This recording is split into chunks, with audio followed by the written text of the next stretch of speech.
We are right here at Crenshaw. This is the place where Nipsey Hussle had purchased this entire mall, right here. And what's so interesting about all that we see here, family, is that there's a lot you can say about Nipsey Hussle. You can talk about his independent development of his mixtape, Slauson Boy Volume 1. You can talk about how Jay-Z, after he got his deal, how Jay-Z decided that he was going to purchase 100 of the tapes at $100 each. You can talk about the revolutionary style of Nipsey Hussle. You can make comparisons with Tupac. There's a lot you can say, but what I want to really focus on more than anything else is origins. Nipsey Hussle, where did he get that name from? Well, it was a playoff on one of the greatest poets to ever live, an African American. If you want to know who this man was, you just got to look at The Wiz. He played the Tin Man. He was a poet, he was a rapper, one of the early rappers, and I'm talking about elder. He was an elder a long time ago doing this work. And he was articulate in terms of the African American experience. His name is Nipsey Russell.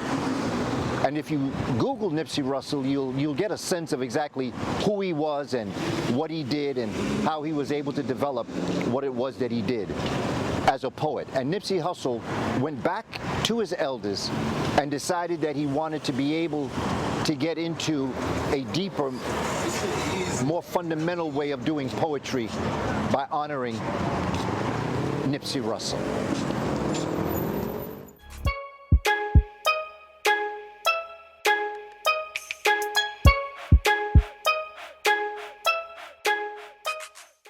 Baba Leo's, Fish Shack, Steve's Barbershop, TMC. Wow. Just imagine, when you figure out exactly what he was doing, what he was trying to do, this younger generation of ownership. You see, this is the key.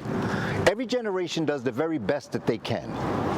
But Nipsey Hussle represented the coming together of a brother from the continent coming to America and being embraced, embellished, enhanced by the blackness of America.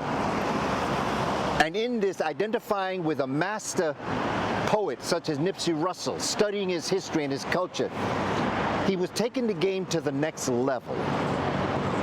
And a lot of times we have folk that we deify, we put them up on pedestals, be it the Honorable Elijah Muhammad or Malcolm X, John Henry Clark. You could go through the list, but the key is we get caught up in the messenger and not the message. And what Nipsey Hussle represented to me, no matter if people say it was planned, the idea that it was orchestrated, they knew what they were doing, they just wanted to get him off, that's not important. To me, what's important is that if they did plan to take that brother's life, if it was a plot, if it was a conspiracy, it was Dr. Amos Wilson that told us that the only thing that a conspiracy theory proves is that you were too dumb to see it happening. He said if you spent more time making sure that it could never happen again. And what Nipsey Hussle represents to me, where I'm coming from, is a brother that took this culture to the next level. And he embodied everything that we should be about. Make no difference if it's going to be a young sister that's going to do this next time, or if it's going to be another brother going to do this next time, no matter what the age. He represents somebody that took the best of the best, left the nonsense, and only took the sense, and he was going to go into business for himself. And that's what this represents to me. This represents the future. This represents what would happen if we got reparations. And if we were able to get the kind of money and the kind of businesses that would allow us to purchase land, purchase a mall, and then have someplace like Baba Leo's Fish Shack, if you're into fish, Steve's Barbershop to get your hair cut, the Marathon Clothing, which is what he was dealing with, an insurance company, Princess Insurance, high-speed tags, the burger spot with hot wings. This is what I'm talking about, family. Don't get caught up just in the messenger. Honor him or her, but honor Nipsey Hussle. But let's keep doing what he wanted to do. Let us invest in our community. And when you look at the community, this is the community right here. You got this in Detroit. You have this in New York. You got it in the Bronx in New York. You got it in Brooklyn. You got it in the south side of Chicago. You got it in Little Rock, Arkansas. You've got it in St. Louis, Missouri.